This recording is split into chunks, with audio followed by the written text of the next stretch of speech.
গণ অধিকার পরিষদের সারা দেশের ছাত্র যুবক তরুণরা গণমানুষের অধিকারের পক্ষে কথা বলতে গিয়ে হামলার শিকার হয়েছে, মামলার শিকার হয়েছে, নিগৃহীত হয়েছে, কিন্তু কথা বলা বন্ধ করে নাই।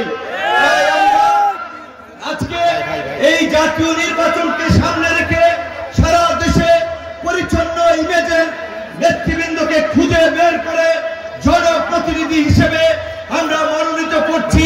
তারই অংশ হিসেবে এই গাইবান্ধা ৩ সাদুল্লাপুর পলাশবাড়ির জনগণের জন্য আমরা গাইবান্ধার এই তরুণ যুবক শিল্প উদ্যোক্তা ব্যবসায়ী পরিচ্ছন্ন ইমেজের মানুষ এই সুরুজ্জামান সরকারকে আমরা সেবুরি বিরিয়ানি মশলা, কিছু স্বাদ স্মৃতিকে ফিরিয়ে আনে, মনোনীত করেছি।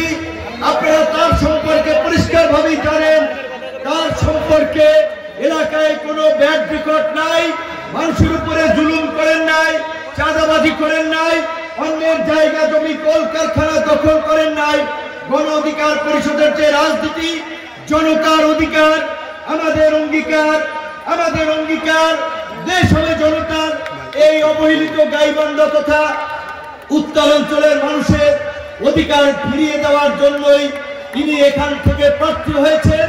আমাদের এই উত্তরাঞ্চল পিছিয়ে, মানুষ চিকিৎসা পায় না, কর্মসংস্থানের সুযোগ নাই, এমনকি কৃষকেরা যখন তাদের ফসলের উৎপাদন করে অনেক সময় ন্যায্য মূল্য পায় না।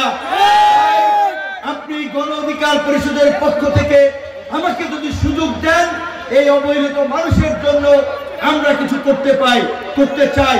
তার এই আগ্রহ এবং আকাঙ্ক্ষা থেকেই আমরা গণ অধিকার পরিষদের প্রথম ধাপে বেশ কয়েকজন প্রার্থী মনোনীত করেছি, তার মধ্যে সুরুজ্জামান ভাই অন্যতম। আমি আপনাদেরকে এইটুকু বলতে পারি, সারা বাংলাদেশে খুব অল্প সময়ের মধ্যে দিয়ে আমরা এই গণ অধিকার পরিষদের রাজনীতিকে পৌঁছে দিয়েছি। সারা বাংলাদেশের মানুষ আমাদের আন্দোলন সংগ্রাম ত্যাগ প্রতীক্ষা সম্পর্কে জানে। বন্দুকের নলের মুখে দাঁড়িয়ে জীবনের ঝুঁকি নিয়ে গণমানুষের অধিকার আদায়ে লড়াই সংগ্রাম করেছি। কাজে আমাদের আস্থা বিশ্বাস, এই সুরুজ্জামান ভাইকে যদি আপনারা ত্যাগ প্রতীকে নির্বাচন করতে পারেন, তিনিও আমার মতোই আপনাদের অধিকার প্রতিষ্ঠা করার জন্য নিজের জীবনের সর্বোচ্চটুকু বিলিয়ে দিয়েও আপনাদের পাশে থাকার চেষ্টা করবেন। যদি গণ অধিকার পরিষদের প্রার্থীদেরকে বিজয়ী করতে পারেন, আগামী সংসদে উত্তরবঙ্গের একটি শক্তিশালী নেতৃত্ব আপনারা সংসদে পাবেন, যারা ওই সংসদে দাঁড়িয়ে গণমানুষের অধিকার আদায়ে বজ্রকণ্ঠে আওয়াজ তুলতে পারবে।